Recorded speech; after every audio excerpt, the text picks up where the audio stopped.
നമുക്കൊരു thinking big എന്ന് പറയുന്ന സാധനത്തിന് വലിയ പ്രാധാന്യമൊന്നുമില്ല. വലിയൊരു ആഗ്രഹമായിരുന്നു ഒരു കൊക്കക്കോള മേടിക്കണം എന്നുള്ളത്. ഞാൻ എന്ത് ചെയ്താലും ദുരന്തം ഉണ്ടാവുള്ളൂ.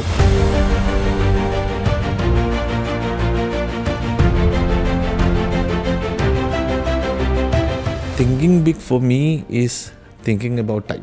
റെഗുലേറ്റർ കൂട്ടിക്കഴിഞ്ഞ് കഴിഞ്ഞാൽ നമുക്ക് കാറ്റ് കൂടുതൽ കിട്ടും. എക്സ്ക്യൂസുകളൊക്കെ പറഞ്ഞു പോയി. ഫിയർ ഓഫ് മിസ്സിങ് ഔട്ട്, എനിക്കത് നഷ്ടപ്പെടുമോ എന്നുള്ള പേടി. ഒരു ചൂടൻ ബുക്ക്. ബുക്കിൻ്റെ പേരാണ് the magic of thinking big.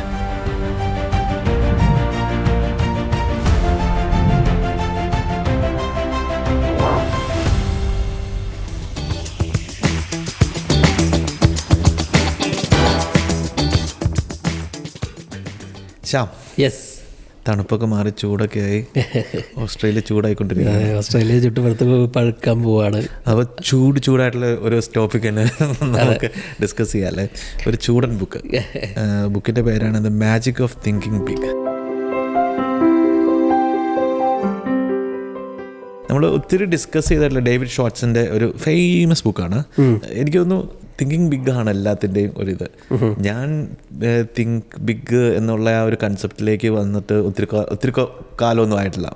അപ്പോൾ ആ ഇതിലേക്ക് വന്നു കഴിയുമ്പോൾ നമ്മുടെ ഒരു ബേസിക് മൈൻഡ് സെറ്റേ മാറിപ്പോകും അല്ലേ. നമുക്ക് അങ്ങനത്തെ ഒരു ഫീലിംഗ് ആണല്ലോ. അപ്പോൾ ഈ ബുക്ക് അതാണ് പറയുന്നത്, എങ്ങനെയാണ് നമ്മൾ മാറുന്നത്. ഷ്യാമിന് എങ്ങനെയാണ് ആ ഒരു ഫസ്റ്റ് തിങ്കിങ് ബിഗ് എന്നുള്ള ആ ഒരു കൺസെപ്റ്റ് മനസ്സിലേക്ക് വന്നത്, അല്ലെങ്കിൽ ഈ ബുക്കിനെ ബേസ് ചെയ്ത് പറയുവാണെങ്കിൽ എങ്ങനെയായിരിക്കാം? നമ്മളൊക്കെ നാട്ടിൻപുറത്തൊരു സാധാരണക്കാരായിട്ടുള്ള അച്ഛൻ്റെ അമ്മയുടെ ഒക്കെ മക്കളായിട്ട് ജനിച്ചിട്ടുള്ള ആൾക്കാരാണല്ലോ. പ്രത്യേകിച്ച് ഞാൻ എൻ്റെ ഒരു കുട്ടിക്കാലത്ത്, വളരെ കുട്ടിക്കാലത്തെ പറ്റി പറയുകയാണെങ്കിൽ ഒരു വലിയൊരു കൂട്ടുകുടുംബം, 10-14 പേരുള്ളൊരു വീട്ടിൽ ഇല്ലായ്മകളിൽ കൂടെയാണ് നമ്മൾ വളരണത്. അപ്പോൾ അന്നത്തെ ഒരു സാഹചര്യത്തിൽ എന്ന് വെച്ച് കഴിഞ്ഞാൽ എന്തും വലുതാണ്. നമുക്കൊരു തിങ്കിങ് ബിഗ് എന്ന് പറയുന്ന സാധനത്തിന് വലിയ പ്രാധാന്യമൊന്നുമില്ല. എല്ലാം നമുക്ക് നമ്മളുടേതല്ലാത്തതായിട്ട് കാണുന്നത് എന്തും വലുതാണ്. എന്നാൽ അത് നമുക്ക് അതിനെ ആഗ്രഹിക്കാൻ പറ്റുമെന്ന് ചോദിച്ചു കഴിഞ്ഞാൽ നമ്മുടെ അന്നത്തെ ഒരു പഠിത്തം അല്ലെങ്കിൽ ഇത് വെച്ചിട്ട് നമ്മളെ ഫോം ചെയ്ത രൂപം അനുസരിച്ചിട്ട് നമുക്ക് അങ്ങനെ ആഗ്രഹിക്കാൻ പാടില്ലായിരുന്നു. ഇപ്പോൾ എൻ്റെ അച്ഛനും അമ്മയും ഒരു സോർട്ട് ഓഫ് ജോലിക്കാരായിരുന്നു, ഒരു വലിയ ഫാമിലി ഉണ്ടായിരുന്നു. പക്ഷേ അവരുടെ ഒരു കൺസെപ്റ്റിൽ നമ്മളെ പഠിപ്പിക്കുക, ജോലി കിട്ടുക, ആ ജോലിയിൽ സുഖമായിട്ട് ജീവിക്കുക, അതിൻ്റെ അപ്പുറത്തേക്കുള്ളൊരു വലിയൊരു ചിന്ത, വലിയൊരു തിങ്കിങ് ബിഗൊന്നും നമ്മളെ സംബന്ധിച്ച് സ്റ്റാർട്ടിങ് ഓഫ് മൈ ലൈഫിലൊന്നും ഇല്ലായിരുന്നു. പിന്നെ നമുക്ക് ഇങ്ങനെ ഇപ്പം നമുക്ക് ഇല്ലാത്തത് എപ്പോഴും ഉണ്ടാവണം എന്ന് തോന്നുമല്ലോ. അപ്പോൾ സാമ്പത്തികമായിട്ട് നമുക്ക് കുറച്ച് വേണമെന്ന് തോന്നും, അല്ലെങ്കിൽ നമുക്ക് ചെറിയ ചെറിയ കാര്യങ്ങളായിരുന്നു എപ്പോഴും നമ്മൾ ഒരു ഗോളായിട്ട് വെക്കുകയല്ല. നമ്മുടെ ജേണിയിൽ ഇപ്പോൾ നല്ല കുറച്ച് ശമ്പളം കിട്ടി തുടങ്ങി. ഇപ്പോൾ നാട്ടിൽ 3000 രൂപയ്ക്ക് ശമ്പളം കിട്ടിക്കുമ്പോൾ നമ്മൾ 250 രൂപ ഷർട്ട് വാങ്ങും, അല്ലെങ്കിൽ നമ്മളത് 3000 ചിലപ്പോൾ കുറച്ച് കയറി കഴിഞ്ഞാൽ നമ്മൾ അതിൻ്റേതായിട്ടുള്ള ചിലപ്പോൾ ബൈക്ക് വാങ്ങാൻ തോന്നും. അങ്ങനെ ചെറിയ ചെറിയ സാധനങ്ങളൊക്കെ കൂട്ടി കൊണ്ടുവരില്ല. അങ്ങനെ നമ്മുടെ സാഹചര്യങ്ങളെ കൊണ്ട് നമ്മൾ വലുതാവണതേ നമ്മുടെ ജീവിതത്തിൽ വലുപ്പം ഉണ്ടായിരുന്നുള്ളൂ, അല്ലെങ്കിൽ ഒരു തിങ്ക് ബിഗ് ഉണ്ടായിരുന്നുള്ളൂ. അതിൻ്റെ അപ്പുറത്തേക്ക് നമ്മൾ ഡെലിബറേറ്റ്ലി ബിഗ് ആയിട്ടുള്ള കാര്യങ്ങൾ, വലിയ കാര്യങ്ങൾ ആലോചിക്കണം എന്നൊരിക്കലും ഞാൻ ചിന്തിച്ചിട്ടില്ല. പക്ഷേ നമുക്ക് പിന്നീട് നമ്മൾ മനസ്സിലായി നമുക്ക് ആദ്യമേ വലുത് ചിന്തിക്കണമായിരുന്നു. അപ്പോൾ നമുക്ക് ഇപ്പോൾ നമ്മൾ എന്താണോ ഉള്ളത് അത് ചിലപ്പോൾ ഒരു പരിധി മുമ്പേ വരെ നമുക്ക് ചെയ്യാമായിരുന്നു. ഇപ്പോൾ ലിജിൻ നേരത്തെ പറഞ്ഞ പോലെ ഇപ്പോൾ ലിജിൻ വലുതായി ചിന്തിച്ച് തുടങ്ങിയിട്ട് അധികം നാളായിട്ടില്ല എന്ന് പറഞ്ഞല്ലോ. ലിജിൻ്റെ ഒരു തിങ്കിങ് ബിഗ് അല്ലെങ്കിൽ വലുതായി ചിന്തിക്കുക എന്നുള്ളത് എങ്ങനെയായിരുന്നു ലിജിൻ ആ ഒരു ഐഡിയ കിട്ടിയത്? എൻ്റെ ചെറുപ്പത്തിൽ എൻ്റെ ഒരു കസിൻ, ഒരു ആൻറ്റി, എനിക്ക് അവരുടെ വീട്ടിൽ പോയി നിന്ന് ജീവിതം 50 രൂപ തന്നു. ജീവിതം ആദ്യമായിട്ട് എനിക്ക് പൈസ, നോട്ട്, അല്ലെങ്കിൽ നമുക്ക് വിഷുക്കൈ നീട്ടെന്നൊക്കെ പറഞ്ഞാൽ അടുത്തുള്ള വീട്ടിൽ നിന്ന് 1 രൂപ 2 രൂപയ്ക്ക് കിട്ടുന്നത്. അപ്പോൾ അത് നമ്മൾ മുട്ടായി കൊണ്ട് ചേർക്കും. 50 രൂപയുടെ ഒരു നോട്ട് എൻ്റെ കയ്യിലേക്ക് ആദ്യമായിട്ട് കിട്ടുന്നത് എനിക്ക് തോന്നുന്നു ഒരു 6-7 വയസ്സൊക്കെ ഉണ്ടാവും. അന്ന് 50 രൂപ വെച്ചാൽ വലിയ സംഭവമാണ്. അപ്പോൾ ഞാൻ ആ 50 രൂപയ്ക്ക് പോയിട്ട് മേടിച്ചു വെച്ചിട്ടുണ്ടെങ്കിൽ അന്ന് കൊക്കക്കോളയൊക്കെ ഇറങ്ങിയ സമയം വലിയൊരു ആഗ്രഹമായിരുന്നു ഒരു കൊക്കക്കോള മേടിക്കണം എന്നുള്ളത്. ഞാൻ നെഞ്ച് വിരിച്ച് ചെന്ന് ബേക്കറി ചെന്നിട്ട് കൊക്കക്കോള മേടിച്ചിട്ട് ഞാൻ എൻ്റെ തന്ന ആൻറ്റിയുടെ മക്കൾക്കും ഒക്കെ ഫ്രീ ആയിട്ട് കൊടുത്തു. അന്നത്തെ ചിന്താഗതി അതാണ്. അപ്പം ആ ചിന്താഗതിയാണ് എൻ്റെ ജീവിതം മൊത്തം ഒരു പരിധി വരെ കൊണ്ടുവന്നത്. നമ്മൾ you make something make you like അത് ഉപയോഗിച്ച് ജീവിക്കുക, അല്ലെങ്കിൽ അപ്പോഴത്തെ സന്തോഷം, അപ്പോഴത്തെ ഇത് നമ്മൾ സന്തോഷം കണ്ടെത്താൻ വേണ്ടി ശ്രമിക്കുക, അല്ലെങ്കിൽ പൈസയിലൂടെ സന്തോഷം കണ്ടെത്താൻ ശ്രമിക്കുക. ഒരു മെറ്റീരിയലിസ്റ്റിക് ആയിട്ടുള്ളൊരു ലൈഫായിരുന്നു എൻ്റെ എനിക്കിപ്പോൾ തോന്നാറുണ്ട്. എനിക്കിന്ന് സന്തോഷം വെച്ചിട്ടുണ്ടെങ്കിൽ പൈസ ഉണ്ടാക്കുക. ഇപ്പോൾ നല്ലൊരു ജോലി ഉണ്ടായിരുന്നു, അതിൽ നിന്ന് കുറേ പൈസ ഉണ്ടാക്കും, ആ പൈസയിൽ നമ്മൾ കുറേ സാലറി മേടിക്കും, അത് കഴിഞ്ഞിട്ട് അത് കഴിഞ്ഞ് കഴിയുമ്പോഴത്തേക്ക് അതിൻ്റെ തീരും, മക്കൾക്കും എന്തെങ്കിലും വെച്ചാൽ നമ്മളെല്ലാം മേടിച്ചു കൊടുക്കുക എന്നുള്ളൊരു സെൻസ് ഓഫ് ഇതിൽ നിന്നാണ് ഞാൻ കൊണ്ടാക്കുന്നത്. അത് മാറി ഒരു ദിവസം നമ്മുടെ സംസാരത്തിൽ നിന്നാണ് ഞാനും ശ്യാമും ഗ്രേറ്റ്ഫുൾ ടു യു, ഞാനും എൻ്റെ വൈഫും ശ്യാമും കൂടെ ഒരു ദിവസം ഇരുന്ന് നമ്മൾ ഒരു വെരി ഡീപ്പായിട്ട് സംസാരിച്ച് കഴിഞ്ഞപ്പോഴാണ് എൻ്റെ മൈൻഡ് സെറ്റ് മാറിയത്. ഇതെല്ലാം ക്ഷണികമാണ്, ലൈഫ്, ഫിനാൻസ്, എവറിത്തിങ് ഇതാണ്, ഇതിൻ്റെ അപ്പുറത്തൊരു ലൈഫുണ്ട് എന്നുള്ള കാര്യം ഞാൻ മറന്നു. എൻ്റെ ഫാമിലിയും അങ്ങനെയുള്ള കാര്യങ്ങൾക്ക് എൻ്റെ അവൈലബിലിറ്റി ഇമ്പോർട്ടൻ്റ് ആണ്, എൻ്റെ ടൈം ഇമ്പോർട്ടൻ്റ് ആണ്. ടൈം എന്നുള്ള ഫാക്ടറിനെ ഞാൻ ഇമ്പോർട്ടൻ്റ് ആയിട്ട് സ്റ്റാർട്ട് ചെയ്തത് അന്നാണ്. അപ്പം thinking big for me is thinking about time. അല്ലെങ്കിൽ ഞാൻ സമയത്തിന് വാല്യൂ കൊടുക്കാൻ തുടങ്ങിയത് എന്നാണോ അന്നാണ് എൻ്റെ തിങ്കിങ് ബിഗ്. ഇപ്പോഴും ഞാൻ അങ്ങനെയാണ്. ഇപ്പം ഞാൻ കഴിഞ്ഞ ദിവസം നമ്മൾ സംസാരിച്ചപ്പോൾ പറഞ്ഞായിരുന്നു, ഇപ്പം I always think of what I gonna do in the next 18 hours, Steve jobs പറഞ്ഞ പോലെ. അപ്പം ആ ഒരു ചിന്താഗതി വന്നപ്പോഴത്തേക്കും എവറിത്തിങ്, എല്ലാത്തിനും ഒരു ബിഗർ പിക്ചർ ഉണ്ടായി. അങ്ങനെ വേണമെങ്കിൽ പറയാം. എക്സ്ക്യൂസുകളൊക്കെ പറഞ്ഞു പോയി. നമുക്ക് ആ 18 ഇതാണ് എനിക്ക് വേണ്ടത്, ഇതാണ് എൻ്റെ മെയിൻ ഗോൾ, ഇതാണ് എനിക്ക് ചെയ്യേണ്ടത്, ഇതാണ് അതിലേക്ക് ലീഡ് ചെയ്യുന്നത്. എവറിത്തിങ് സെറ്റാണ്. അപ്പം ഒന്നും നടന്നില്ല, ദാറ്റ്സ് ഓക്കെ, നമ്മൾ അടുത്ത ഇതിലേക്ക് പോകുന്നു. So that's thinking. അല്ല, നമ്മൾ ഈ പുസ്തകം പറയണതും ഒരു സോർട്ട് ഓഫ് തിങ്കിങ് ബിഗ് അങ്ങനെ തന്നെയാണ്. അതായത് നമ്മൾ സാധാരണക്കാരനായിട്ട് അല്ലെങ്കിൽ സാധാരണ സ്വപ്നങ്ങളിൽ സാധാരണ എവറിഡേ കാര്യങ്ങളിൽ മാത്രം ജീവിച്ചുകൊണ്ടിരുന്നാൽ നമ്മൾ അങ്ങനെ ജീവിക്കുകയുള്ളൂ. പക്ഷെ എപ്പോൾ നമ്മൾ സ്റ്റാർട്ടിങ് ടു തിങ്ക് ബിഗ്, അതായത് നമ്മളൊരു കാര്യം വലുത് ചെയ്തു തുടങ്ങാനല്ല പറയണത്, നമ്മളൊരു കാര്യത്തിനെ പറ്റിയിട്ട് ആലോചിച്ച് തുടങ്ങിക്കഴിഞ്ഞാൽ, നമ്മൾ കുറച്ച് നാൾ മുമ്പ് അല്ലെങ്കിൽ കുറച്ച് നാൾ മുമ്പ് നമ്മൾ ആ ഒരു ഗോൾ സെറ്റിങ്ങിനെ പറ്റിയിട്ടൊരു സെഷൻ എടുത്ത് കൊടുത്തായിരുന്നല്ലോ. അപ്പോൾ അതിൽ നിന്ന് മനസ്സിലായ കാര്യങ്ങൾ, ആളുകൾക്ക് ഗോളില്ല, അല്ലെങ്കിൽ എന്താണ് ഗോൾ സെറ്റ് ചെയ്യാമെന്നറിയില്ല, അല്ലെങ്കിൽ എന്തിലേക്കായിരിക്കണം അവർക്ക് ലക്ഷ്യം വെക്കേണ്ടതെന്നറിയില്ല. അതൊരു വലിയ പോരായ്മയാണ്. കാരണം നമുക്ക് എന്തെങ്കിലും ചിന്തിച്ച് തുടങ്ങിക്കഴിഞ്ഞാലാണല്ലോ നമുക്കത് വർക്ക് ചെയ്ത് തുടങ്ങാൻ പറ്റുള്ളൂ. ഇപ്പോൾ ലോകത്തിൽ എന്തും ഒരു ചിന്തയെന്ന് ഉണ്ടായിട്ടുള്ളത്. ഇപ്പോൾ ആപ്പിൾ എന്ന് പറയുന്ന ഫോൺ നമ്മുടെ കയ്യിലുള്ളത് സ്റ്റീവ് ജോബ്സ് ഒരു കാലത്ത് സ്വപ്നം കണ്ടത്, അയാളുടെ ചിന്തയെന്ന് ഉണ്ടായതാണ്.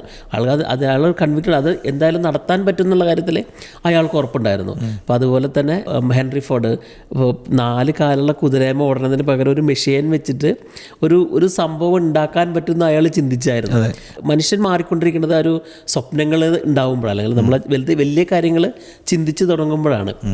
അപ്പം അതാണ് ഈ പുസ്തകത്തിൻ്റെ ഒരു സാരം എന്ന് പറയുന്നത്. ഈ ബുക്കിൻ്റെ ഒരു മെയിൻ വേർഡ് എന്നൊക്കെ പറയാൻ തന്നെ ഒരു വേർഡാണ് എക്സ്ക്യൂസൈറ്റിസ്. ഈ വാക്ക് കേട്ടപ്പോൾ എനിക്ക് ആദ്യം ഓർമ്മ വന്നു വെച്ചിട്ടുണ്ടെങ്കിൽ, ഞാൻ ഹെൽത്ത് ട്രാൻസ്ഫോർമേഷനൊക്കെ സ്റ്റാർട്ട് ചെയ്തപ്പോഴോ അല്ലെങ്കിൽ ഒരു കംപ്ലീറ്റ്ലി ലൈഫ് ഒന്ന് മാറ്റാൻ വേണ്ടി ശ്രമിച്ചപ്പോഴത്തേക്കും ഏറ്റവും കൂടുതൽ ഓടി വന്ന സാധനങ്ങളാണ് എക്സ്ക്യൂസുകൾ. പല എക്സ്ക്യൂസുകളെ ഞാൻ ബ്രേക്ക് ചെയ്ത് കഴിഞ്ഞപ്പോൾ തിരിച്ച് ചിന്തിച്ചപ്പോൾ ഈ എക്സ്ക്യൂസുകൾ എന്നും ഉണ്ടായിരുന്നു. അതെ, പല ടൈപ്പിൽ, പല ഫോമിൽ ഉണ്ടായിരുന്നു. നമ്മൾ അങ്ങനെയാണ് ഞാൻ പല പ്രാവശ്യവും നമ്മൾ തട്ടി വീഴുന്നത്. നമ്മൾ ചില കാര്യങ്ങൾ ചെയ്യാതിരിക്കാൻ വേണ്ടിയിട്ട് നമ്മൾ എക്സ്ക്യൂസുകൾ കണ്ടെത്തും, നമ്മൾ ക്രിയേറ്റ് ചെയ്യും, നമ്മൾ സമയമെടുത്ത് ചെലവഴിച്ച് ക്രിയേറ്റ് ചെയ്തിട്ട് എക്സ്ക്യൂസ് ഉണ്ടാക്കും. ഇതിന്റെ ഈ എക്സ്ക്യൂസിന്റെ ഏറ്റവും വലിയ ഗുണം എന്താ അറിയോ? Once you find an excuse, നമ്മുടെ മനസ്സിന് വേണ്ട പ്രശ്നമില്ല, നീ എന്തുകൊണ്ടല്ലേ ചെയ്യാതെ. പക്ഷെ തിരിച്ചതോടെ ചിന്തിക്കത്തേക്ക് മണ്ടത്തരമുള്ള കാര്യങ്ങളാണ്. സോ ശ്യാം എങ്ങനെയാണ് എക്സ്ക്യൂസുകളെ ലൈഫിൽ എന്തെങ്കിലും പ്രശ്നങ്ങൾ ഉണ്ടായിട്ടുണ്ടോ? എക്സ്ക്യൂസസ് നമ്മുടെ ജീവിതത്തിൻ്റെ എൻ്റെ ജീവിതത്തിൻ്റെ ഭാഗമായിരുന്നു. കാരണം ചിലപ്പോൾ ഞാൻ അങ്ങനെ പറയാൻ പാടില്ലെങ്കിലും ചിലപ്പോൾ നമ്മൾ വളർന്ന സാഹചര്യങ്ങളൊക്കെ ഉണ്ടായിരിക്കാം, അല്ലെങ്കിൽ ഒരു കാലത്ത് നമ്മളങ്ങനെ വലുത് കാണാൻ പാടില്ല, അല്ലെങ്കിൽ നമുക്ക് നല്ല മെൻറ്റേഴ്സ് ഉണ്ടായിട്ടില്ല, നമുക്ക് പല രീതിയിൽ അങ്ങനെ കണ്ടുപിടിക്കുമായിരിക്കാം. പക്ഷേ ഇതിൽ ബുക്കിൽ പറയുന്ന ഒരു സംഭവമുണ്ട്. നമ്മുടെ മനസ്സ് എന്ന് പറയുന്നത് ഒരു തോട്ട് ഫാക്ടറിയാണ്. നമ്മളുടെ ചിന്തകൾ ഉണ്ടാക്കുന്ന ഒരു ഫാക്ടറിയാണ് നമ്മളുടെ മനസ്സ്. അതിൽ 2 തരം ജോലിക്കാരുണ്ട്. ഒന്ന് മിസ്റ്റർ ട്രയംഫ്, അതായത് വിജയിക്കണമെന്ന് ആഗ്രഹിക്കണ ഒരു കൂട്ടം ജോലിക്കാരും, പിന്നെ ഒരു മിസ്റ്റർ ഡിഫീറ്റും, നമ്മൾ തോൽക്കണമെന്ന് ആഗ്രഹിക്കുന്ന 2 കൂട്ടരും കൂടിയിട്ടുള്ള ഒരു ഫാക്ടറിയാണ് നമ്മളുടെ തലച്ചോറ്, അല്ലെങ്കിൽ നമ്മളുടെ മൈൻഡ് എന്ന് പറയുന്നത്. അതിൽ നമ്മൾ വിജയിക്കണമെന്ന് കഷ്ടപ്പെട്ട് പണിയെടുത്തുകൊണ്ടിരിക്കുന്ന ആൾക്കാർ കുറവായിരിക്കാം. ഒരു കാലത്തിൻ്റെ അങ്ങനെയായിരുന്നു. കാരണം ഞാൻ തോൽക്കണമെന്ന് ആഗ്രഹിക്കുന്ന ആൾക്കാർ, അല്ലെങ്കിൽ നമ്മുടെ ഒരു മിസ്റ്റർ ഡിഫീറ്റാണ്, അവരാണ് നമുക്ക് എക്സ്ക്യൂസസ് ആയിട്ട് വരുന്നത്. ഇപ്പോൾ ഈ പുസ്തകത്തിൽ പറയുന്ന 4 തരം എക്സ്ക്യൂസസ് ആണുള്ളത്. ഞാൻ എപ്പോഴും, അല്ലെങ്കിൽ നമ്മുടെ ലൈഫ് ഡേ ടു ഡേ ലൈഫിൽ നമ്മൾ ചില ഉപയോഗിക്കുന്ന എക്സ്ക്യൂസസ് ആയിരിക്കാം. ഒന്ന് എനിക്കതിനുള്ള ഒരു ഹെൽത്ത് ഒരു എക്സ്ക്യൂസസ് ആയിട്ട് ജനറലി കോമൺലി ആൾക്കാർ ഉപയോഗിക്കുന്നുണ്ടെന്ന് പറയാറുണ്ട്. ഹെൽത്ത്, അതായത് എനിക്കതിനുള്ള ആരോഗ്യമില്ല, ഞാൻ അതിന് ഫിറ്റ് ഇനഫ് അല്ലാവോ, അത് എന്നെ കൊണ്ട് സാധിക്കില്ല, നമ്മളങ്ങനെ പറയാറുള്ള പോലെ. പിന്നെ നമുക്ക് ഇപ്പോൾ ലാക്ക് ഓഫ് ഇൻ്റലിജൻസ് ഒരു എക്സ്ക്യൂസസ് ആയിട്ട് പറയാറുണ്ട്. എനിക്ക് അതിനുള്ള കഴിവില്ല. മക്കളുടെ കാര്യത്തിൽ നമ്മൾ ഒത്തിരി അത് പറയാറുണ്ടല്ലേ, അവൻ അത്രയും ബുദ്ധിയില്ലാത്ത, ചിലപ്പോൾ അവൻ്റെ നമ്മളിപ്പോൾ ചിലർ ഞാൻ പറഞ്ഞു കേട്ടിട്ടുണ്ട്, ഇത്രയും പരീക്ഷയിൽ മാർക്ക് മേടിക്കാൻ അവനത്രയും ബുദ്ധിയൊന്നും ഇല്ല. അല്ല, ഇപ്പം നമ്മളിങ്ങനെ പറയല്ലോ, ഞാൻ അത്ര സ്മാർട്ടല്ല, എനിക്ക് അത്ര ഇപ്പം എനിക്ക് അത്ര അങ്ങനെ കമ്മ്യൂണിക്കേറ്റ് ചെയ്യാനുള്ള കഴിവില്ല, എനിക്ക് സംസാരിക്കാനുള്ള കഴിവില്ല. അപ്പോൾ അത് എൻ്റെ ഒരു ഇൻ്റലിജൻസിന് ഞാൻ തന്നെ അത് എക്സ്ക്യൂസ് കണ്ടുപിടിക്കുന്നതാണ്. പിന്നെ പിന്നെ too old or too young, അതാണ് ഏറ്റവും വണ്ടർഫുൾ തിങ്. നമ്മൾ എപ്പോഴും പറയുമോ ഞാൻ ചെറുപ്പമാണ് ഇപ്പം തന്നെ ഇത് ചെയ്യണോ, കുറച്ച് കഴിഞ്ഞാൽ നമ്മൾ നേരെ തിരിച്ചു പറഞ്ഞു എനിക്ക് പ്രായമായി ഇനി അത് ചെയ്യാൻ പറ്റുമോ എന്നുള്ളത്. അതിനകത്ത് ഞാനൊരു എക്സാമ്പിൾ പറയുന്നത്, ഇപ്പോൾ എനിക്ക് ബ്ലഡ് പ്രഷറും കാര്യങ്ങളൊക്കെ ഉണ്ടായിരുന്നപ്പോൾ 35-36 ആയപ്പോഴത്തേക്കും എനിക്ക് 2 ഗുളികയും അതും ഇതുമൊക്കെ ആയിട്ട് 6 ഗുളിക ഉണ്ടായിരുന്നപ്പോൾ ഞാൻ വിചാരിച്ചുകൊണ്ടെന്ന് വെച്ചിട്ടുണ്ടെങ്കിൽ ആ പ്രായം കഴിഞ്ഞു പോയി. ലൈഫിൽ നമുക്കിങ്ങനെ തിരിച്ചു വരാനുള്ള ഹെൽത്ത് തിരിച്ചു കൊണ്ടുവരാനുള്ള സമയം കഴിഞ്ഞു പോയി, നമുക്കൊന്നും ചെയ്തിട്ട് കാര്യമില്ല. അപ്പോൾ എൻ്റെ എക്സ്ക്യൂസ് അതായിരുന്നു, ടു ഓൾഡ്. അതെ അതെ, ഡേവിഡ് പറയണത് അങ്ങനെ ഒരു റൈറ്റ് ടൈം അല്ലെങ്കിൽ പെർഫെക്റ്റ് ടൈം ഒന്നും ജീവിതത്തില്ല. ഇപ്പം നമ്മൾ വിചാരിക്കും ഓക്കെ ഇത് പറയണത് നമുക്ക് വേണമെങ്കിൽ ഒരു 40 ഒരു റൈറ്റ് ടൈമായിട്ട് വേണമെങ്കിൽ പറയാം, അല്ല നമ്മൾ ടു ഏർലി അല്ല ടു ലേറ്റും അല്ലാത്ത രീതിയിൽ. പക്ഷേ അതിനും ഒരു ഗ്യാരണ്ടീഡ് അല്ലല്ലോ. അപ്പോൾ നമുക്കൊരു സമയത്തിനും നമുക്ക് പ്രായത്തിന് എക്സ്ക്യൂസസ് ആയിട്ട് പറയാറുണ്ട്. പിന്നെ എപ്പോഴും നമ്മൾ പറയണത് ഞാൻ എന്ത് ചെയ്താലും ദുരന്തം ഉണ്ടാവുള്ളൂ, ബാഡ് ലക്ക്. അപ്പം അതൊരു ഇപ്പോൾ ഇന്നത്തെ കാലത്ത് ഏറ്റവും ഒരു എക്സ്ക്യൂസസ് ആണ് ഏറ്റവും സ്ട്രോങ് ആയിട്ട് നിൽക്കുന്നതാണെന്നാണ് ഡേവിഡ് പറയുന്നത്. കാരണം ആ ഒരു അതുമ്മലാണ് നമുക്ക് എല്ലാ എക്സ്ക്യൂസസിനെയും ഓവർകം ചെയ്യാൻ പറ്റും. കാരണം എനിക്കതിന് ഭാഗ്യമില്ല എന്ന് പറഞ്ഞുകൊണ്ട് നമ്മൾ ലൈഫിന് മുന്നോട്ട് നീക്കണം. എനിക്കൊരു ഫ്രണ്ട് ഉണ്ടായിരുന്നു സ്കൂളിൽ പഠിക്കുന്ന സമയത്ത്. ആള് നമ്മൾ ഗ്രൂപ്പായിട്ടുള്ളൊരു സ്പോർട്സിനോ എന്തെങ്കിലും വിളിച്ചു കഴിഞ്ഞിട്ടുണ്ടെങ്കിൽ വരത്തില്ല. കാരണം പറഞ്ഞു വെച്ചിട്ടുണ്ടെങ്കിൽ എടാ ഞാനും കയറി കഴിഞ്ഞിട്ടുണ്ടെങ്കിൽ നിങ്ങൾ തോക്കും. നമ്മൾ ലിറ്ററലി പുള്ളി തീരുമാനിക്കുകയാണ്.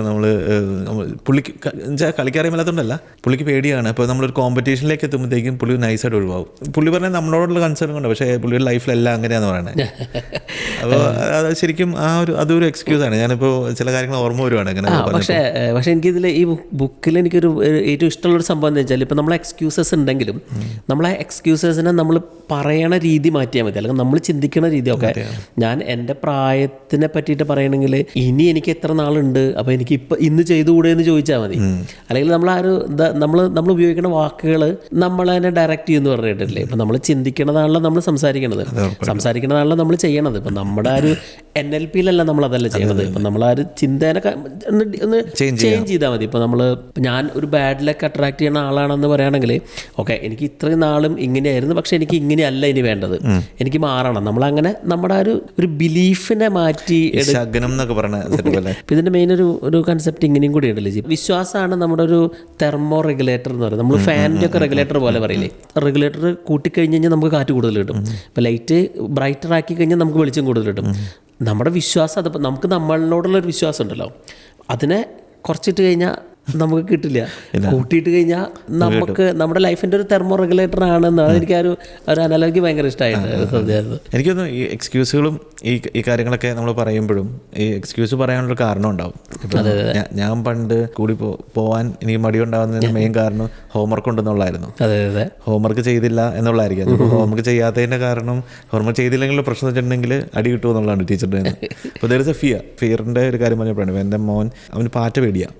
ഇപ്പം ബാക്കി 2 എണ്ണത്തിനും പാറ്റ പേടിയാവേണ്ട ഒരു കാര്യമില്ല, രണ്ടും ഡെയർ ഡെവിൾസാണ്. പക്ഷെ ഇവൻ ഈ എല്ലാ പ്രാവശ്യം പാറ്റേനെ കാണുന്നത് യു എന്ന് പറഞ്ഞ് ഇളയത്തുങ്ങൾ 2 പേര് അലക്സിയും അമ്മൂസിയും 2 പേരും ഇപ്പൊ പാറ്റേനെ എന്താണെന്നും അറിയത്തില്ല, പക്ഷെ ചുമ്മാ കരയോ പാറ്റേനെ കാണുന്നത്. ഫിയറിന്റെ ആ ഒരു ട്രാൻസ്ഫർ ചെയ്യുന്നതിന്റെ ഇത് പറയാൻ. ഇപ്പം എല്ലാ എക്സ്ക്യൂസുകളുടെയും ബാക്കിലൊരു ഫിയർ ഉണ്ട്. ഫിയറിനെ കുറിച്ചും ഈ ബുക്കിനകത്ത് പറയുന്നുണ്ട്. എങ്ങനെയാണ് ഈ ഫിയർ? ഇപ്പം ഈ ശ്യാമിന് അങ്ങനെ എന്തെങ്കിലും ഫിയർ ഉണ്ടായിരുന്നോ? എൻ്റെ ഏറ്റവും വലിയ ഫിയർ ഓഫ് മറ്റുള്ള ആൾക്കാരെ പറ്റിയിട്ട്, മറ്റുള്ള ആൾക്കാരെ എന്നെ ചിന്തിക്കുന്നു എന്നുള്ള ഫിയർ ആയിരുന്നു. ഇപ്പം ഞാനിങ്ങനെ പറയല്ലേ, എനിക്ക് ആ ഒരു പേടി, അല്ലെങ്കിൽ എനിക്കൊരു സ്പീക്കർ ആവണം എന്നുള്ള എൻ്റെ ഒരു വലിയൊരു സ്റ്റേജിൽ സ്പീക്ക് ചെയ്യണം എന്നുള്ള എൻ്റെ ഒരു ലൈഫ് മിഷൻ പോലെ കൊണ്ടുവരുന്നതായിരുന്നു. പക്ഷെ ഞാനൊരു 27 കൊല്ലമാണ് ജീവിതത്തിൽ, 10-25 വർഷത്തോളമാണ് ഞാൻ ആ സ്റ്റേജ് ഫിയർ അല്ലെങ്കിൽ ആൾക്കാരെ എങ്ങനെ അപ്രോച്ച് ചെയ്യണം എന്നുള്ള ആ ഒരു പേടി കാരണം കൊണ്ട് തന്നെ ഞാൻ ലൈഫ് പിന്നോട്ട് വെച്ചുകൊണ്ടിരുന്നത്. അതൊരു വലിയൊരു ഫിയർ ആയിരുന്നു. അപ്പോൾ അതേപോലെ തന്നെ പല ഫിയറിനെ പറ്റിയിട്ടും പറയുന്നുണ്ട്. ഇപ്പോൾ ഫിയർ ഓഫ് മിസ്സിങ് ഔട്ട്, എനിക്കത് നഷ്ടപ്പെടുമോ എന്നുള്ള പേടി, അല്ലെങ്കിൽ ഫിയർ ഓഫ് ഫെയിലിയർ. പല രീതിയിലും ഫെയിലിയർ ഉണ്ടല്ലോ. പക്ഷേ എനിക്ക് ഡോമിനേറ്റ് ചെയ്തുകൊണ്ടിരുന്ന ഒരു ഫിയർ മറ്റുള്ള ആൾക്കാരുടെ പറ്റിയിട്ടുള്ള പേടിയായിരുന്നു. ഞാനൊരു വെരി സോഷ്യലി അത്രയ്ക്കൊരു ബ്രൈറ്റായിട്ട് എനിക്ക് നിൽക്കാൻ അറിയില്ലായിരുന്നു ഒരു കാലഘട്ടത്തിൽ. പക്ഷേ എനിക്കതിനെ ഓവർകം ചെയ്യാൻ പറ്റി. ഇപ്പോൾ ഈ ബുക്ക് വെച്ച് പറയുകയാണെങ്കിലും എക്സ്ക്യൂസൈറ്റിസ് എന്ന് പറഞ്ഞു കഴിഞ്ഞാൽ ഇറ്റ് ഈസ് ഒരു മെഡിക്കൽ ടെർമിനോളജി പോലെ ഉപയോഗിക്കുന്നത്, ഒരു some sort of infection. ITs എന്ന് പറഞ്ഞു കഴിഞ്ഞാൽ ഇൻഫെക്ഷൻ. അപ്പോൾ അതിൻ്റെ ആൻറ്റിബയോട്ടിക് ഉണ്ട്. ഇപ്പോൾ എല്ലാ ഇൻഫെക്ഷനും ആൻറ്റിബയോട്ടിക് ഉള്ള പോലെ എക്സ്ക്യൂസസിൻ്റെ ആൻറ്റിബയോട്ടിക് ആണ് ആക്ഷൻ. നമ്മൾ ചെയ്തു തുടങ്ങുക, അല്ലെങ്കിൽ നമ്മൾ ആ ഒരു സിറ്റുവേഷനിൽ ചെന്ന് നിന്ന് തുടങ്ങുക, അല്ലെങ്കിൽ അതിനെ അഭിമുഖീകരിച്ച് തുടങ്ങുക. ഇപ്പോൾ ഈവൻ ചെറിയ കാര്യമാണെങ്കിൽ പോലും നമുക്കൊരു പേടി ഉണ്ടെങ്കിൽ ആ പേടീനെ ഫേസ് ചെയ്യാം. നമുക്ക് ഒന്നും ഉണ്ടാവാൻ പോകണില്ല. ഞാൻ പറഞ്ഞില്ല, നമ്മളൊരു പേടി, 2 പേടി, 3 പേടി, 5 പേടി ഓവർകം ചെയ്ത് കഴിഞ്ഞാൽ പിന്നെ മനസ്സിലാവും, പിന്നെ എല്ലാം ഫസ്റ്റ് ആണല്ലോ ഏറ്റവും പേടിയുള്ളത്. ഇപ്പം ഞാൻ ആദ്യമായിട്ട് വെള്ളത്തിയിട്ട് എടുത്തിയാടുന്നു, നീന്തലറിയാൻ മേലാ, അതിൻ്റെ തല്ലി അലച്ച് എങ്ങനെയോ കരക്കെത്തി, അതിലൂടെ പ്രശ്നം തീർന്നു. അതെ, പിന്നെ ഒരു പേടിയില്ല, നീന്തലും വെള്ളത്തിനെടുത്തിയാടാൻ ഒരു പേടിയില്ല എന്ന് പറയുന്നതാണ് എല്ലാ കാര്യങ്ങളും. തിങ്കിങ് അബൌട്ട് ഫിയർ എപ്പോഴും നമ്മുടെ കൂടെ ഉണ്ടായിരുന്നല്ലേ. ചെറിയ സ്വപ്നങ്ങളല്ല, നമ്മൾ വലിയ കാര്യങ്ങൾ ചിന്തിച്ച് തുടങ്ങി കഴിഞ്ഞാൽ നമുക്ക് സ്വാഭാവികമായിട്ടും നമ്മൾ ചിന്തിക്കുകയാണല്ലോ. നമ്മൾ ആ ഒരു തിങ്കിങ് ബിഗ് ആണെങ്കിൽ നമുക്ക് സ്വാഭാവികമായിട്ടും നമുക്ക് അതിൽ വിശ്വാസം കൂടി തുടങ്ങും. അപ്പോൾ നമുക്കതിൽ ധൈര്യം വന്നു തുടങ്ങും. കാരണം നമ്മൾ ഉപയോഗിക്കുന്ന വാക്കുകൾ, എനിക്ക് പേടിയാണെന്നുള്ളതിനേക്കാൾ എനിക്ക് ഒരു തവണയെങ്കിലും ഇത് എക്സ്പെരിമെൻറ്റ് ചെയ്യണം എന്നുള്ളൊരു തോന്നലാണെങ്കിൽ നമുക്ക് അതിനെതിരെ കൂടിയും ഒന്ന് ട്വീക്ക് ചെയ്തിട്ട് നമുക്ക് ഉപയോഗിക്കാൻ പറ്റും. ഇപ്പോൾ പേടി, പല തരത്തിലുള്ള പേടിയുണ്ട്. നമ്മൾ ആ പേടികളെ ഒന്നൊരു ഓട്ടോപ്സി ചെയ്ത്, അല്ലെങ്കിൽ നമ്മൾ മുറിച്ച് നോക്കിയിട്ട് നമ്മളെ കറക്റ്റ് എന്തിനാണോ പേടി എന്നുള്ളതിനെ ഐസൊലേറ്റ് ചെയ്യാം. ഇപ്പോൾ ലിജിൻ്റെ മകന് ചിലപ്പോൾ പാറ്റേനെ പേടി, ചിലപ്പോൾ എല്ലാ പാറ്റേനെയും പേടി ഉണ്ടാവില്ലായിരിക്കും, ഒരു പർട്ടിക്കുലർ പാറ്റേനെ ആയിരിക്കും. അത് എന്തുകൊണ്ടായിരിക്കാം? ചിലപ്പോൾ ഒരു എക്സ്പീരിയൻസ് അതുകൊണ്ടുണ്ടായിരിക്കാം. അത് ഏത് എക്സ്പീരിയൻസ് ആയിരിക്കാം, ആ ഒരു സിറ്റുവേഷനിലാണ് അത് ഐഡൻറ്റിഫൈ ചെയ്തിട്ട് നാരോ ഡൗൺ ചെയ്തിട്ട് അതിനെ പിൻ ചെയ്തിട്ട്, അതാണ് പറയണത്. ഇന്നർ നമ്മളൊന്ന് അനലൈസ് ചെയ്ത് കഴിഞ്ഞാൽ നമുക്ക് മനസ്സിലാവും ഇത് നമ്മുടെ ഉള്ളിൽ ചെറിയൊരു പോയിൻ്റേ ഉള്ളൂ. നമ്മൾ നോക്കുമ്പോൾ എല്ലാ പേടിയും അങ്ങനെ തന്നെ. ഇപ്പം ലിജിന് വെള്ളത്തിൻ്റെ പേടി ഉണ്ടെങ്കിൽ ഒരു ചെറിയൊരു എലമെൻറ്റിലേക്ക് നമുക്ക് എത്തിപ്പെടാൻ പറ്റുകയാണെങ്കിലാണ് നമുക്ക് എക്സ്ക്യൂസൈറ്റീസിന്, അല്ലെങ്കിൽ പ്രത്യേകിച്ച് ആ പേടീനെ ഓവർകം ചെയ്യാൻ പറ്റുള്ളൂ. ഞാനിപ്പോൾ പാറ്റയുടെ കാര്യം പറഞ്ഞപ്പോൾ ഞാനിപ്പോൾ ചെയ്യുന്നതെന്ന് അറിയോ, ഞാൻ ഇപ്പം ഇളയ 2 പേരെയും വിളിച്ചിട്ട് ഇപ്പോൾ പാറ്റേനെ കാണുമ്പോൾ അവരെന്തെങ്കിലും ഒക്കെയാണ് ഞാൻ പറയും, ബാ എന്ന് പറഞ്ഞിട്ട് അവർ വിളിച്ചുകൊണ്ട് പോയിട്ട് പാറ്റയ്ക്ക് ഹലോ പറയാൻ പറയും, പാറ്റയോട് സംസാരിക്കാൻ പറയും. അപ്പോൾ അവർ ആ പേടി മറന്നിട്ട് പാറ്റയോട് ഹലോ പാറ്റ ഹൗ ആർ യു, ഭക്ഷണം കഴിച്ചോ എന്നൊക്കെ കുഞ്ഞിനെ കൊണ്ടേ 2-3 വയസ്സുള്ളൂ. അപ്പോൾ അവളോട് പറഞ്ഞാൽ അവൾ ചെയ്തു. ഇപ്പം കുറവുണ്ട്. ഇപ്പോൾ അലക്സി അങ്ങനെ തന്നെയാണ്. ഇപ്പോൾ എന്തിനാ കണ്ടത് ഹലോ, ഇപ്പോൾ ഫസ്റ്റ് റിയാക്ഷൻ ഹലോയാ, ഹലോ. അതെ, അപ്പോൾ അതങ്ങനെ ചെറിയ രീതിയിൽ ഇപ്പോൾ ചിലപ്പോൾ ലിജിന് ഇങ്ങനെ പറയാം. ഇപ്പോൾ നമുക്ക് പ്ലാസ്റ്റിക്കിൻ്റെ പാറ്റേനെ പേടി ഉണ്ടാവില്ലായിരിക്കും, കാരണം നമ്മൾ കയ്യിൽ പിടിക്കുന്ന സാധനമാണ്. അപ്പം അങ്ങനെ ആ ഒരു പേടി എന്താണ്, അതിനോട് എക്സ്പോസ്ഡ് ആവും തോറും നമുക്ക് ആ പേടി കുറയുന്ന പറയണത്. ഇപ്പോൾ നമുക്കൊരു വലിയ ഗോൾ അച്ചീവ് ചെയ്യണമെങ്കിൽ നമുക്കൊരു ആക്ഷൻ സ്റ്റെപ്പ് എടുത്തേ പറ്റൂ. അത്രേ ഉള്ളൂ. അപ്പോൾ അതാണ് ഇതിൻ്റെ ഒരു കോർ ഓഫ് ദ ബുക്ക് എന്ന് പറയുന്നത്. എനിക്ക് ഏറ്റവും കൂടുതൽ റിലേറ്റ് ചെയ്യാൻ പറ്റുന്ന, ജോലി ഉപേക്ഷിച്ച സമയത്ത് നാട്ടുകാരെന്ത് പറയും, അത് ഞാൻ ശ്യാമിനോട് പറഞ്ഞ ശ്യാം അറിയത്തില്ല. അപ്പം നാട്ടുകാരെന്ത് പറയും എന്നുള്ള, ഇപ്പോൾ വീട്ടിലെങ്ങനെ പറയും, വീട്ടിൽ ആരോടും പറഞ്ഞില്ല. അപ്പോൾ പേടികൾ പല രീതിയിലും വന്നു തുടങ്ങും, നമ്മളെ പല രീതിയിലും പുറകിലോട്ട് വലിച്ചു തുടങ്ങും. പക്ഷേ നമ്മൾ ഒരു ചെറിയ പേടികൾ ഓവർകം ചെയ്ത് നോക്കി പിന്നെ നമുക്ക് ഒന്നിനും പേടിയുണ്ടാവില്ല. ഇപ്പോൾ ഞാനൊക്കെ ഏത് അവസ്ഥയിലാണ് തോന്നുന്നു. അപ്പോൾ ഞാൻ കഴിഞ്ഞ ദിവസം നമ്മുടെ അടുത്ത് ഒരു ആൾ ചോദിച്ചപ്പോൾ കുറേ പൈസ ഉണ്ടാക്കണം എന്നുള്ള ആഗ്രഹം നല്ലൊരു ഗോളാക്കിയിട്ട് വെക്കാൻ പറ്റുമെന്ന് ചോദിച്ചു. അത് എന്തുകൊണ്ട് പറ്റില്ല? അത് നല്ലൊരു ഗോളാക്കണം. കാരണം നമുക്കത് അനുഭവിക്കാനുള്ള യോഗമുണ്ട്, അത് നമുക്ക് അനുഭവിക്കണം. അതിനുള്ള ഒരു യോഗം നമുക്ക് ഉണ്ടാവണം, അല്ലേ? നമ്മൾ നല്ല സമയത്ത് പൈസ ഉണ്ടായാലാണ് അതുകൊണ്ട് കാര്യമുള്ളൂ. ഇപ്പോൾ പൈസ ഇമ്പോർട്ടൻ്റ് ആയിട്ടുള്ള ഒരാളാണ്, പൈസ ഇമ്പോർട്ടൻ്റ് ആണ്, അങ്ങനെയല്ലേ പറയുന്നത്. പക്ഷെ അങ്ങനെയാണ്, അതാണ് ഒരു ഗോളായിട്ട് ഉദ്ദേശിക്കണമെങ്കിൽ അത് ആദ്യം തന്നെ വലിയ ഗോളായിട്ട് വയ്ക്കുക. ഇത് വലിയ കാര്യങ്ങൾ ചിന്തിച്ച് തുടങ്ങുകയാണെങ്കിൽ സ്വാഭാവികമായിട്ടും നമ്മുടെ ബ്രെയിൻ നമ്മളോട് ചോദിച്ചു തുടങ്ങും എങ്ങനെയാണ് നമ്മൾ അതിലേക്ക് എത്തിത്തുടങ്ങുക എന്നുള്ളത്. അത് നമ്മൾ ചിന്തിച്ചു തുടങ്ങണം. പിന്നെ നമ്മൾ തീവ്രമായിട്ട് നമ്മൾ അതിൽ വിശ്വസിച്ച് തുടങ്ങണം. അപ്പോഴാണ് നമ്മൾ ആ നെക്സ്റ്റ് സ്റ്റെപ്പിലേക്ക് കിടക്കുള്ളൂ. എങ്ങനെയാണ് ഞാനിത് ചെയ്യാന്നുള്ളത്. നമ്മൾ ആ ചിന്തിച്ച് തുടങ്ങിയില്ലെങ്കിൽ, നമ്മൾ വിശ്വസിച്ച് തുടങ്ങിയില്ലെങ്കിൽ ഈ സ്റ്റെപ്പ് ഉണ്ടാവില്ല. അപ്പോൾ അതിൻ്റെ ഒരു പ്രാക്ടിക്കൽ സൈഡ് തിങ്കിങ് ബിഗ് ആണ് സ്റ്റാർട്ട് ചെയ്യാനായിട്ട്. നമ്മൾ പിന്നെ ഇപ്പം എനിക്കൊരു വലിയൊരു ഫൈനാൻഷ്യൽ ഗോളുണ്ട്, അല്ലെങ്കിൽ ഞാൻ സെറ്റ് ചെയ്തിട്ടുള്ളൊരു ഗോളുണ്ട്. എനിക്ക് ഇത്ര ഏജ് ആകുമ്പോഴേക്കും എനിക്ക് ഇങ്ങനെ ഒരു ഫൈനാൻഷ്യൽ സിറ്റുവേഷനിൽ കൂടെ, അല്ലെങ്കിൽ ഒരു ഫൈനാൻഷ്യൽ അല്ലെങ്കിൽ ഒരു ടൈം ഫ്രീഡത്തിൽ കൂടെ ഞാൻ കടന്നു പോകണം എന്നുള്ളത്. അപ്പോൾ അതുകൊണ്ട് ഞാൻ ഇപ്പോൾ ആലോചിക്കുന്നത് എങ്ങനെയൊക്കെ എനിക്ക് അതിലേക്ക് ഞാൻ ഉദ്ദേശിക്കുന്ന പോലെ കോൺട്രിബ്യൂട്ട് ചെയ്യുക, അല്ലെങ്കിൽ അതിലേക്ക് എത്തിക്കുക എന്നുള്ളത്. ഇപ്പോൾ എൻ്റെ ഓരോ ആക്ഷനും അതിനെ സപ്പോർട്ട് ചെയ്യുന്ന രീതിയിലാണ്. അപ്പോൾ അല്ലേ, ചിന്തയില്ല എന്നുണ്ടെങ്കിൽ പിന്നെ മുന്നോട്ടൊന്നുമില്ലല്ലോ, ചിന്തയിലേക്ക് മുന്നോട്ടില്ല. പക്ഷേ നടക്കണം എന്ന് നമ്മൾ ചിന്തിക്കണമല്ലോ, നടക്കാൻ പറ്റത്തുള്ളൂ. വെരി പ്രാക്ടിക്കൽ ആയിട്ടുള്ള ഒരു ബുക്കാണിത്. അപ്പോൾ നമുക്ക് ഏറ്റവും എന്ന് വെച്ചാൽ ഇങ്ങനെയുള്ള മൈൻഡ് സെറ്റ് ചേഞ്ചുകൾ അല്ലെങ്കിൽ തിങ്കിങ് ബിഗ് ആഗ്രഹിക്കുന്ന ആൾക്കാർക്ക് സ്റ്റാർട്ട് ചെയ്യാൻ പറ്റിയൊരു ബുക്ക് തന്നെയാണ്. Okay, wonderful talk. നമ്മുടെ എനിക്ക് തോന്നുന്നു ലൈഫിൽ തിങ്കിങ് ബിഗ് ആണ് ഏറ്റവും ഇമ്പോർട്ടൻ്റ് ആയിട്ടുള്ള പാർട്ട്. അപ്പോൾ നമുക്ക് മൂന്ന് കാര്യത്തിലാണ് നമുക്ക് ഇതിനെ ഇത്തിരി കൂടി പ്രാക്ടിക്കലി നമുക്ക് ലൈഫിൽ ഇൻപുട്ട് ചെയ്യാൻ പറ്റുന്നത്. ഒന്ന്, ബിലീവ് യു ക്യാൻ. അപ്പം തന്നെ നമ്മൾ അതിലേക്ക് സ്റ്റാർട്ട് ചെയ്ത് തുടങ്ങി, അതിൻ്റെ ഒരു പ്രോസസ്സ് തുടങ്ങി. രണ്ടാമത് നമ്മൾ ആ ഒരു അപ്ഗ്രേഡ് യുവർ വേർഡ്സ്, അല്ലെങ്കിൽ നമ്മൾ ഉപയോഗിക്കുന്ന വേർഡിങ്സ് മാറ്റിക്കൊണ്ടിരിക്കുക. ഐ വോണ്ട് സംതിങ് എന്ന് പറയുന്നതിനേക്കാളും ഭേദം, അല്ലെങ്കിൽ അതിനേക്കാളും നല്ലതായിട്ട് ഞാനത് ചെയ്തുകൊണ്ടിരിക്കുകയാണ്. ഞാനത് ആഗ്രഹിക്കണമെന്ന് പറയുമ്പോൾ നമ്മളും അതും തമ്മിലൊരു കുറച്ച് അകലമുണ്ട്. ആ നേരം ഇപ്പം ഞാൻ എൻ്റെ ഗോളിലേക്ക് മാനിഫെസ്റ്റേഷൻ പോലെ സോർട്ട് ഓഫ് മാനിഫെസ്റ്റേഷൻ ആണ് ഇപ്പോൾ ഈ ബുക്ക് മൊത്തം. അപ്പം ഞാൻ എനിക്ക് ഇങ്ങനെ ഒരു ഫൈനാൻഷ്യൽ ഗോള്, എനിക്ക് അങ്ങനെ ഒരു സ്വപ്നം ഉണ്ടെന്ന് പറയാണ്ട് ഞാൻ ഓരോ ദിവസം അതിലേക്കാണ് നടന്ന് ചെയ്തുകൊണ്ടിരിക്കുന്നത്, അല്ലേ? അപ്പോൾ അത്തരം വലിയ ഗോളുകൾ സെറ്റ് ചെയ്യാം. അപ്പം തന്നെ നമ്മുടെ ഒരു അത്തരം ആളുകളായിട്ട് അസോസിയേറ്റ് ചെയ്യാം. ഒരു ബിഗ് സെക്ഷൻ തന്നെ പറയണ്ടേ, ഇങ്ങനെ നല്ല നെറ്റ്വർക്കിങ്ങുള്ള ആൾക്കാർ ചെന്നിട്ട് നമ്മൾ അവരുടെ അടുത്ത് നിന്ന് എങ്ങനെ പഠിച്ചെടുക്കാം, അവരെ എങ്ങനെ ഡിസൈൻ ചെയ്യാം. തിങ്കിങ് ബിഗ് ആയിട്ടുള്ള ആൾക്കാർ എപ്പോഴും ദേ ആർ ഒരു ഡീപ്പ് ലേണേഴ്സ്. അപ്പോൾ ആ ഒരു ലേണിങ്ങും ഇത് ഈ പ്രോസസ്സിൻ്റെ ഒരു ഭാഗമാണല്ലോ. ഇപ്പോൾ നമ്മളെല്ലാം വലിയ ഗോൾ സെറ്റ് ചെയ്യണത്. അപ്പോൾ ലിജിൻ്റെ ഒരു ബിഗ് ഗോളിലേക്ക് സെറ്റ് ചെയ്യുമ്പോൾ ഇപ്പോൾ ഒരു സിമ്പിൾ എക്സാമ്പിൾ ഒന്ന് ലിജിന് എലാബറേറ്റ് ഒന്ന് പറഞ്ഞു കൊടുത്തേക്ക്. അപ്പോൾ നമുക്കൊരു പ്രാക്ടിക്കലി നമ്മൾ ചെയ്യണത് എങ്ങനെയാണെന്ന് കേൾക്കുന്ന ആൾക്കാർക്ക് ചില മനസ്സിലാവായിരിക്കും. ബേസിക്കലി വാട്ട് യു വാണ്ട് എന്നുള്ളതാണ് ഫസ്റ്റ് ക്വസ്റ്റ്യൻ. അപ്പം നിനക്ക് എന്ത്, ഞാൻ സാധാരണ ചിന്തിക്കാറ് നമ്മളൊരു വലിയ ഗോൾ സെറ്റ് ചെയ്യുമ്പോഴത്തേക്കും എന്താണ് ആ വലിയ goal, it have to be stable. Like നമുക്ക് ഉറപ്പായിരിക്കണം ഇതാണ് എൻ്റെ ഗോള്. ബിക്കോസ് അത് നമ്മുടെ കൂടെ കുറേ നാളുണ്ടാവും. അതെ, തിങ്കിങ് ബിഗ് എന്ന് പറയുമ്പോഴത്തേക്ക് നമ്മൾ കുറേ കാര്യങ്ങൾ ചിന്തിച്ചിട്ട് കാര്യമില്ല. നമ്മൾ you have to know what is important to you. അപ്പോൾ ഞാൻ അങ്ങനെയാണ് സാറിനെ സെലക്ട് ചെയ്യാറ്. വൺസ് നമുക്ക് ആ ഗോൾ സെറ്റായാൽ നമ്മുടെ തലയിൽ അതിങ്ങനെ ഇച്ച് ചെയ്തുകൊണ്ടിരിക്കും. അതെ അതെ, നമ്മളെ അടുത്ത നെക്സ്റ്റ് സ്റ്റെപ്പ് എടുക്കാനായിട്ട് ഇത് എന്ത് ചെയ്യണം, അടുത്ത് ചെയ്യാനായിട്ട്, ഇതിലേക്ക് അച്ചീവ് ചെയ്യാൻ വേണ്ടിയിട്ട് എന്ത് ചെയ്യണം എന്ന് ഉള്ളതിരിക്കും. അപ്പോൾ നമുക്ക് അതിന് പാത്ത് വേസ് കിട്ടും. എന്താ പറയുക, ഓരോ ഗോളിലേക്ക് ചെല്ലാനുള്ള ഓരോ രീതികൾ. ഇപ്പം നമുക്ക് പല സ്റ്റെപ്സ് ഉണ്ടാവാം. ആ സ്റ്റെപ്സുകൾ പലതും പരീക്ഷിക്കാനുള്ള മനസ്സുണ്ടാവും. ഒരു ഫെയിലിയർ എന്നതിൻ്റെ അപ്പുറത്ത് നമ്മളൊരു എക്സ്പെരിമെൻ്റ് എന്നുള്ള രീതിയിലേക്ക് അത് നമ്മളത് എപ്പോഴും പറയാറുള്ളത്. നമ്മൾ അങ്ങനെ ഫെയിലിയർ എന്ന് പറഞ്ഞ സംഭവം ജീവിതത്തിൽ ഉപയോഗിക്കുക വരുന്നത് എക്സ്പെരിമെന്റ് ചെയ്യാണ്. ഇപ്പോൾ നമ്മളൊരു കാര്യം നമ്മൾ വിചാരിച്ച പോലെ നടന്നില്ല എന്ന് വെച്ചാൽ നമ്മളത് ഏത് രീതിയിൽ ചെയ്താലും അത് നടക്കാത്തത് നമുക്ക് മനസ്സിലായി.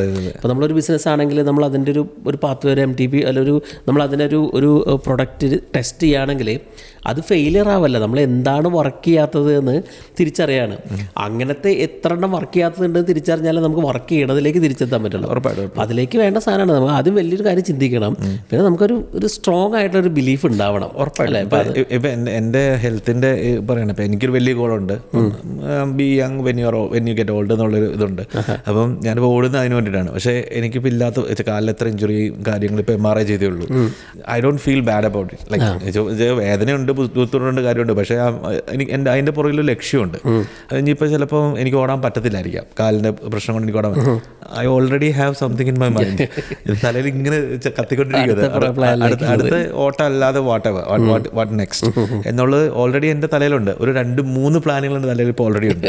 അപ്പം നമുക്ക് it won't stop you. Like നമ്മുടെ മനസ്സൊരിക്കലും നമ്മളെ തളർത്തത്തില്ല. നമുക്ക് when you have a solid plan, അത് അങ്ങനെ തന്നെയാണ് ഇപ്പം ബിസിനസ് ആണെങ്കിലും. നമ്മൾ ബിസിനസ് നമ്മുടെ ഇതുണ്ട്, എന്തോരം പ്രശ്നങ്ങളെ കടന്നു പോകണം.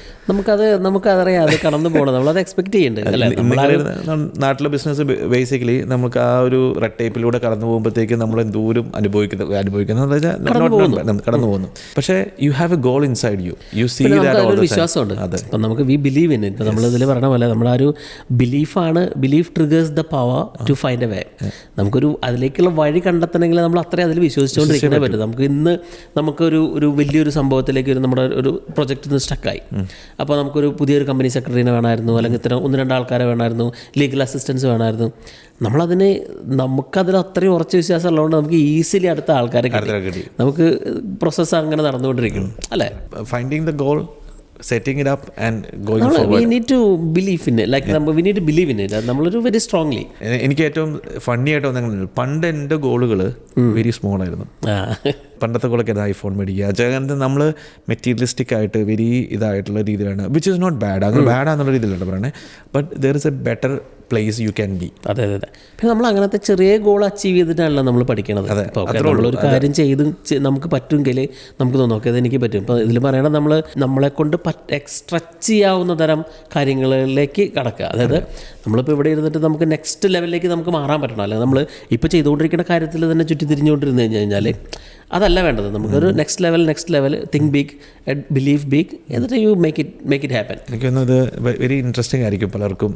തിങ്ക് സ്മോൾ സ്മോൾ ആയിട്ടുള്ളവർക്ക് മുന്നോട്ട് പോകാൻ വേണ്ടി സ്റ്റക്കായിട്ടിരിക്കുന്നവർക്ക് ഒരു ഒറ്റ വേർഡ് തന്നെയാണ് തിങ്ക് ബിഗ് എന്ന് പറഞ്ഞാൽ. പക്ഷേ എങ്ങനെ തിങ്ക് ബിഗ് എന്ന് അറിയത്തില്ലാത്തവർക്കുള്ള ഒരു ഈസി വേ ആയിരിക്കും ഇത്.